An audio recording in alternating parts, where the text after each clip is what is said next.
Welcome to the Teachers on Fire podcast, where 21st century educators come to share, learn, and be inspired.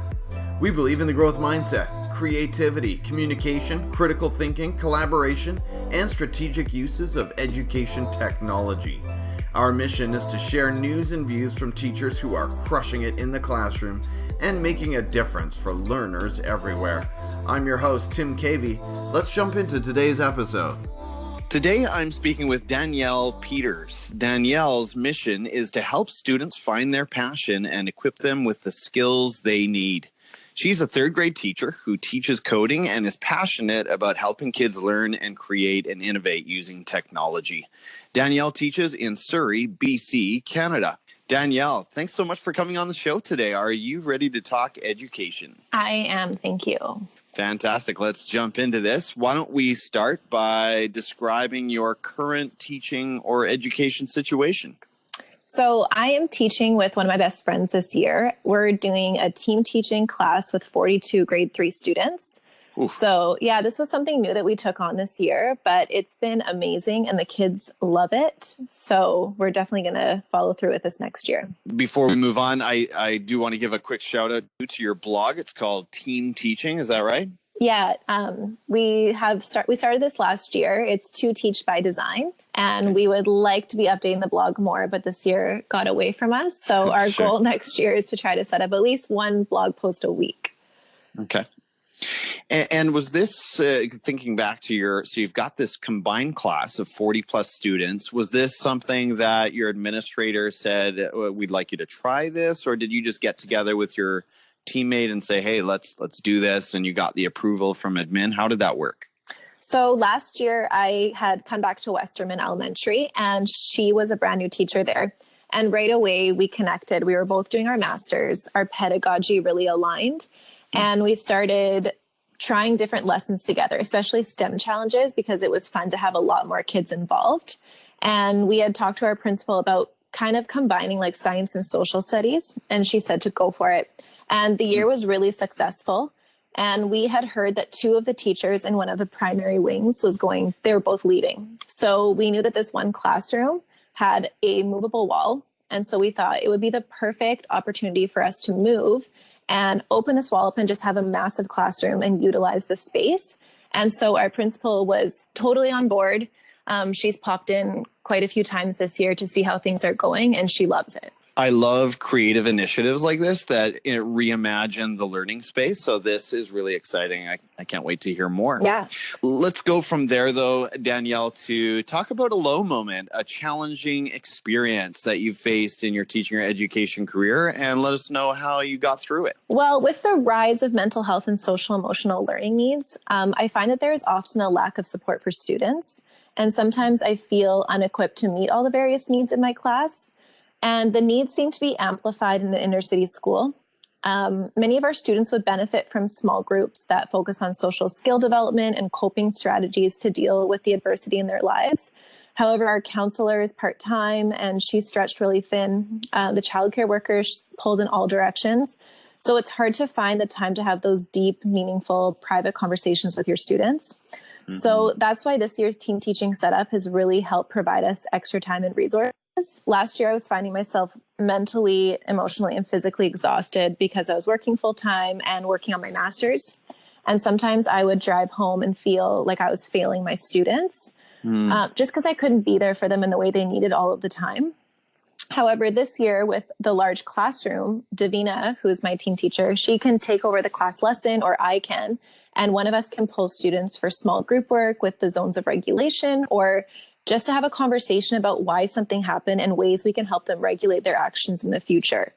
So I think that having that strong support system and somebody at school that can listen and help give you a new way to look at a situation has better supported our kids. That has got to be, I'm sure there are so many advantages, but that's got to be one of the most powerful, right? That ability to just do so much more conferencing and one-on-one.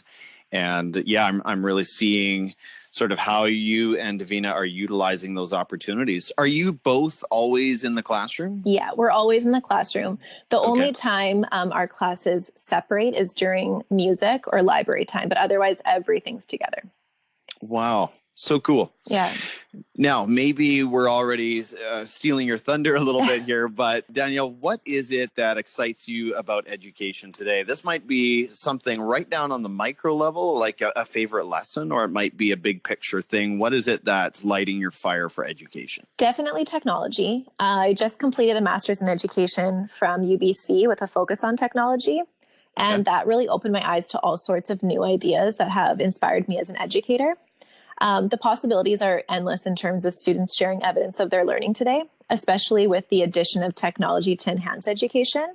And we really encourage our students to advocate for their learning needs and to take ownership over how they want to share their learning, whether it's using the green screen, stop motion, like iMovie, or digital stories. We just love seeing our students develop their creative thinking and collaborate with their peers to make meaningful projects that they're proud to share. Our students were recently inspired by the Discovery Ed virtual field trips. And so they actually asked to create their own biodiversity projects using the green screen to transport themselves into different biomes. Yeah, so like these are the projects that help students see the importance of the core competencies and how they can transfer into aspects of education and their personal life. That is amazing. And are your third graders using iPads, Chromebooks? How are they utilizing the green screen? We love Apple, so we use almost all Apple products. Yeah, we use iPads, and we actually made a makeshift green screen because funding is lower in inner cities. So we just used tons of green paper and taped it to the wall. And then, we got an app called Do Ink, and it allows the kids to layer their video and then their background. And so that's been really successful for us. But we just got funding this year. So the kids are going to have proper lighting and a proper green screen for next year. Well, I will add on to that to say that Danielle is posting a ton of really interesting video from the work that she's doing in her class. So we will get to your Twitter handle, but make sure you follow her on Twitter to get a bit of a taste of some of these really cool initiatives that you're doing in your classroom with your third graders. Thank you. Danielle, share about another area of passionate learning, something else outside of education, preferably. It's funny, sometimes I ask this question and it's like, man, as teachers, we're just so laser focused on pedagogy and education that it's hard to think outside of that. But is there something that interests you outside of education that sort of enriches you as a person right now? Well, as a teacher, I'm really passionate about literacy, both reading and writing. And so we model this to our students and we share our love of reading daily. We love telling our kids about our book club that we're in and how exciting reading can be at any age. And so with that, I actually started a blog last year, which gave me a space to write and share my favorite books. And that turned into my Bookstagram. And from that, I've connected with lots of publishers from all over Canada and the States. And I actually receive the ARCs. They're like the advanced reading copies. So I get to read, review these, and then post them on my blog. So that's been a passion lately. That sounds really cool as well. Now, your students would be a little bit too young for this, but are you familiar with Goodreads? I am. I'm on there and reading way too many books this year. Yeah, I love that platform. I feel like it's underrated or maybe undershared among teachers, but I think it's a fantastic place to see what other professionals are reading and digging into. And before we move on, Danielle, tell me a little bit more. Now, you mentioned Bookstagram. Now, that sounds like Instagram. Yeah. Is it? What is that exactly? It's the books. It's like a book community on Instagram. And so people photograph books and coffee and they review their books, but it's actually a really big community. And I've connected with lots of people on there, so it's a lot of fun. And one more follow-up. I'm so sorry. Is it like a hashtag or is it an account? So my account's dbibliophilia. So it's D with 2 E's and then bibliophilia. And then my website is dbibliophilia.com. Okay. So, and then when you're plugging into that Bookstagram community, you just tag whatever your post is with Bookstagram. Is that right? Yeah. Okay. I think I get it. Very cool. Well, I'm going to take a look for the Bookstagram community. Okay, moving on. Is there a personal habit? Is there something that you do on a daily or weekly basis, Danielle, that really fuels you and contributes to your success? I think having a strong network of educators in our district and at our school, whether it's teachers, district level helping teachers, integration support, or learner support. I've also found that Twitter has really impacted me and allowed me to connect with educators outside of our school. In my first year of teaching, I had the most amazing principal who really mentored me and introduced me to Twitter. And the Twitter community of educators are all about sharing. And that's what I really love, because it's about breaking down walls and not being scared to show what new and innovative things you're doing in the classroom. And I think it's important that we reach out to the community and pull from these resources and model this to our students, showing them the importance and value in sharing. My other personal habit is having a team teacher or a critical friend that you can debrief with. So on our drive home, we'll often call each other and just discuss the day. We also have coffee in the morning, and we talk about our pedagogy, and we think critically about what, why, and how we do things. And I think that talking out loud to someone really helps come up with ideas and helps you solve problems. Now, is your critical friend Davina, or is it someone else? I have quite a few. So there's a whole group of us that meet at recess and before school. There's a couple in our wing of primary teachers who have really interesting pedagogy focused on like the Reggio approach. And then I've got a couple of principal friends that I like to contact and debrief with.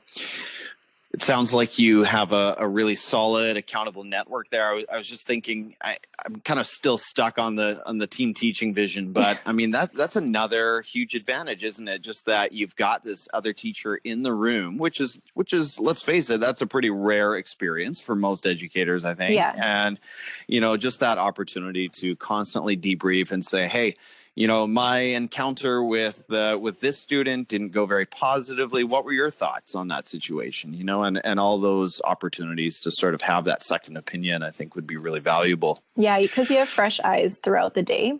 And it's also, it's awesome for the kids to see what communication and collaboration can look like and how we are always learning from each other. So I think that's important. Okay, I'm sold. Sold.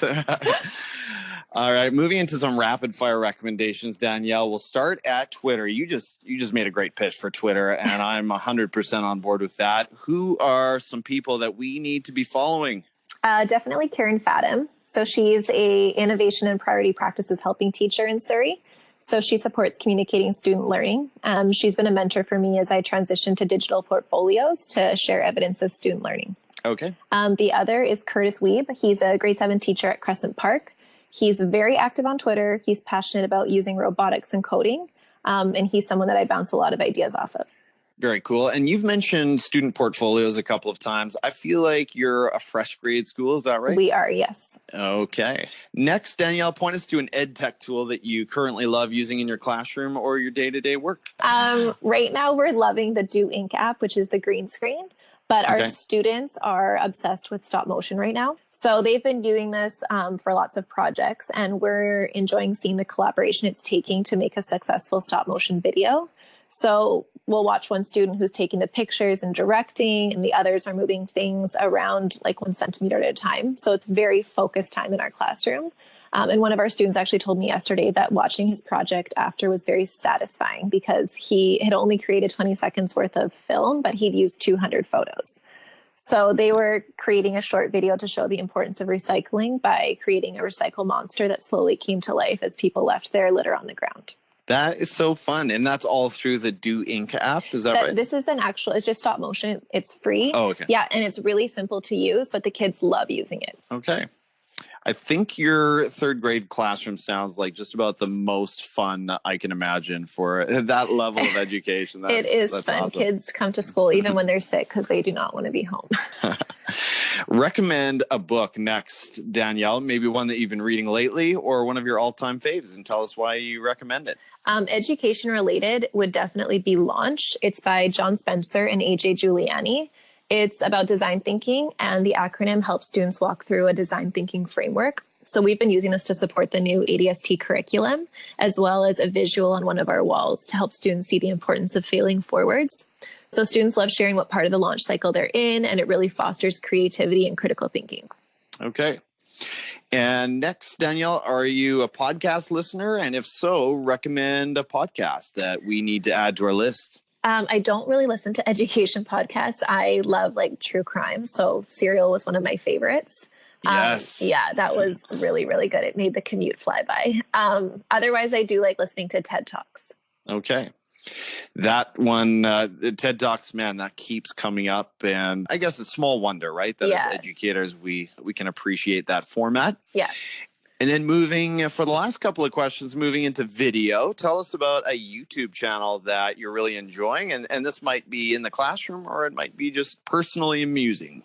I don't really watch YouTube, but with my kids, we usually watch Flocabulary. Okay. So these are educational rap videos. And love that. Yeah, the students love them and they try to learn all the words. So our favorite right now is the hyperbole video. And anytime, I'm very sarcastic. So anytime I say something exaggerative, like one of the students will yell out, hyperbole. So we always have a good laugh. But I mean, learning through song is one of the best ways to remember something. And the kids use it for recall. And this channel, it sounds like they have great closed captions or subtitles. Yeah, they do. They have the lyrics that you can print out. It's all like a cartoon. And the kids can really relate to it. It brings it to life. Very cool. Last one, Danielle, you're at the end of your day. You've got no energy left for anything educational or productive. What is it that you're watching on Netflix right now? I just finished Evil Genius. It was a documentary about a bank robbery in Pennsylvania. So yeah, really interesting. And then I'm trying to get into Black Mirror. But yeah, mixed feelings about it right now. Black Mirror is really intense, but I love the difficult conversations that it starts around technology. Yeah. And yeah, I think in bits and pieces, that's been my experience. But okay, good to know. Yeah. Danielle, I am so grateful for your preparation, for you sharing your time with us today. What is the best way for people to follow you and get to know your content a little better? Definitely on Twitter. I'm trying to tweet more this year with what we're doing at the end of the year, or our Instagram account. So it's 2, the number, and then Teach by Design. And so we update our Instagram every other day with some images and videos of what our kids are doing. Awesome. Danielle, again, so grateful for your time. Thank you so much. We'll be following you on Twitter. Look forward to more great things to come and enjoy the rest of the school year. Thank you so much for having me. You're very welcome. Bye. Good night. Thanks for listening to this episode of Teachers on Fire, where teachers come to share, learn, and be inspired. Please subscribe to the podcast, leave us a review on iTunes, and follow us on Twitter at Teachers on Fire. I'm your host, Tim Cavey, saying goodbye for now, and we'll catch you next time, right here on the Teachers on Fire podcast.